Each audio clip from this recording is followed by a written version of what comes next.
Black Bean Simpson here. Good afternoon. Um, I was reading. I came across this article that happened 2 days ago on the 10th from the USA Today, written by Richard Wolff. So, Supreme Court won't consider state efforts to defund Planned Parenthood. What I noticed when I looked this up, there was a lot of like Brett Kavanaugh stuff going on,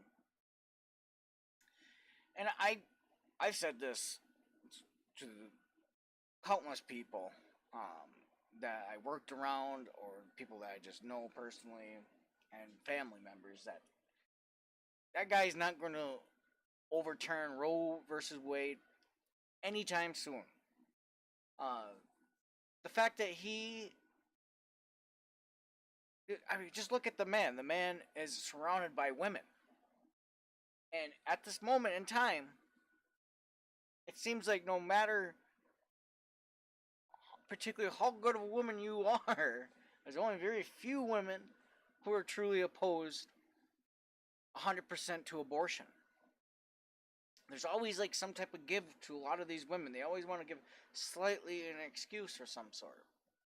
And of course, my only excuse is, well, if you're endangering the woman or it was conceived through rape. Literally, I can only think of those two reasons being viable for an abortion. And I guarantee that still those two reasons, even if a woman had an abortion, some women are going to face a real guilt that they're going to have to live with for the rest of their life.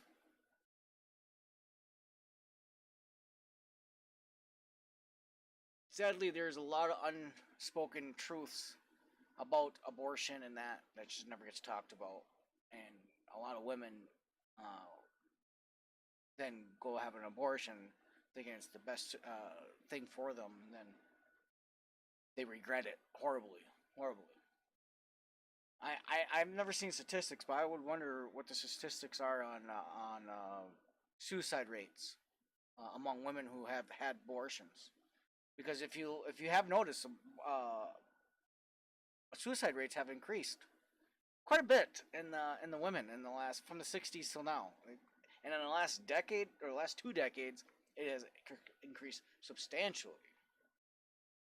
And it kind of goes along. I don't know if it's perfectly correlated, but it seems correlated, at least from just the knowledge that rattles in my head. It correlates with the increase of abortions. Well, it's not totally the whole thing. A lot more other stuff, economic pressures of just not being the natural woman that women should be, and then realize they made a mistake and they just take it so bad where they can't handle those feelings no more. And sadly, they take their own life or attempt to.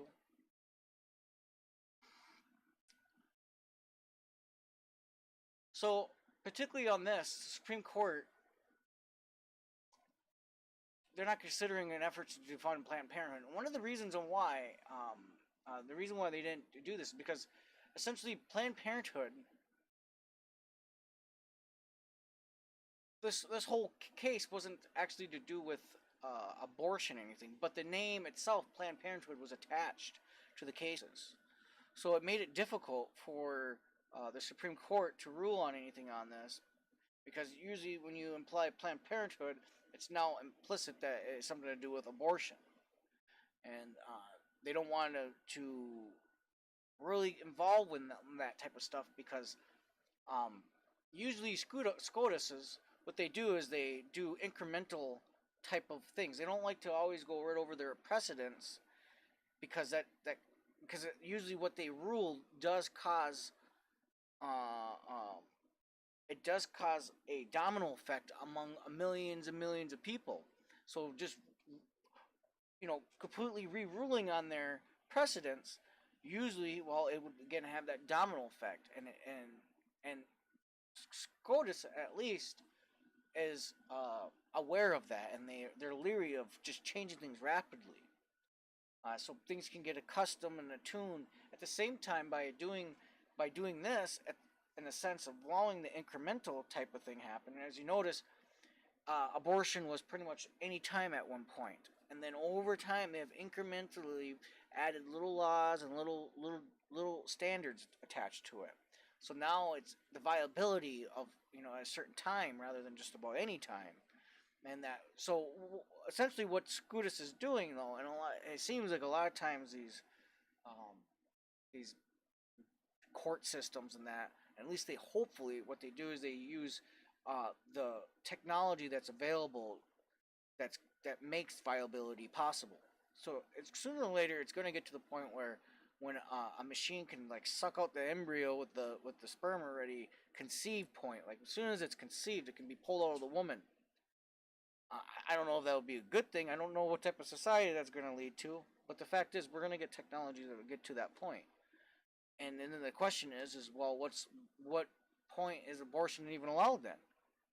I mean, because it's going to get to the point too where we can actually take DNA from women, make our own egg, take the DNA of a man, and make our own sperm essentially, and then boom, literally start growing our own human beings. We're going to get to that point. We have the technology to already basically kind of do some of that stuff. Maybe not to the point of making an egg and making a sperm, but we sure to hell have the technology to pull those DNA strands out to work with them and do stuff with them. It's only a matter of time when we make the other technology to make the other parts to go along with it to actually make the egg and make the sperm. And then you can just make the embryo. They already have the embryo. They already have all that. I mean, they've already it was, I forget how old it was, but they did it with an animal. I think they actually did it from scratch. One of the sheep. The sheep, I think, was a clone, and they did it through. So I mean, we're already pretty much there. I mean, it's just a matter of time. So it's a matter of time that they keep on implementing more rules and that, and then hopefully sooner or later, what they'll just do is by doing all this, laws and that will be implemented. States will have like their own little setups. They'll remove their precedent. The ruling will go back to the states again. The states will have complete ruling over abortion and what they can be done, or if they want it or not want it, which is how it should be. It should be truly a competition, to be honest, like marketing, like business. So if people want to get abortion, they can go to that state. If people don't want abortions in their state, then they don't have to have abortions in their state. So that's a very interesting thing. So if suddenly not every state doesn't have abortion, then you got to think, well, then there's always been more people who don't want abortion than people who do, which means democracy was not being truly utilized in that sense, which is what they always talk about. The left always talk about how the left doesn't have a voice. I'm sorry, how the poor don't have the voice, how democracy needs a voice, and how everybody needs. It's like, well, you guys don't practice that. So, what's interesting too is that about this is that again is that people are kind of a lot of the MAGA people, a lot of the people who are Trump supporters and that, and who were supporters of the Brett Kavanaugh.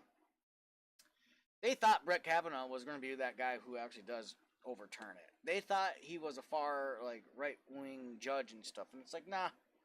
I mean, he might be like conservative kind of, like I'm not really sure, but he is surrounded by women. And anytime I've ever noticed in my entire life that a man who's surrounded by women gives excuses to women, he just does. He just does. And not always, but it tends to give a lot of excuses to women. And I mean, maybe that is needed. Maybe that is needed to a point. I don't know. But I know right now, due to all those women around him, and the fact that it's like 7-2 essentially, or whatever, for voting that way, it'd just be stupid for him to do it. There is no end game there.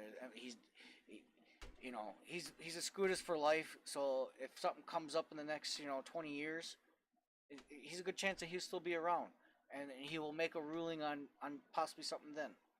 But I wouldn't hold your breath anytime soon that Scotus is going to overturn Roe versus Wade. That's very silly.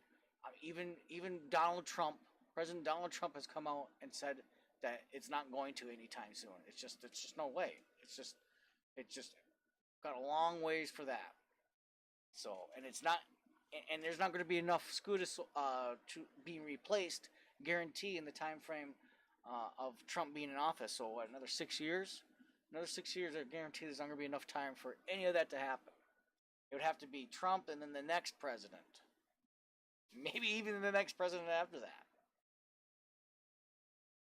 This stuff takes a long time, and it's to do so it prevents tragedy. At least to my understanding, it's supposed to, like, at least help alleviate pressures, social pressures and stuff.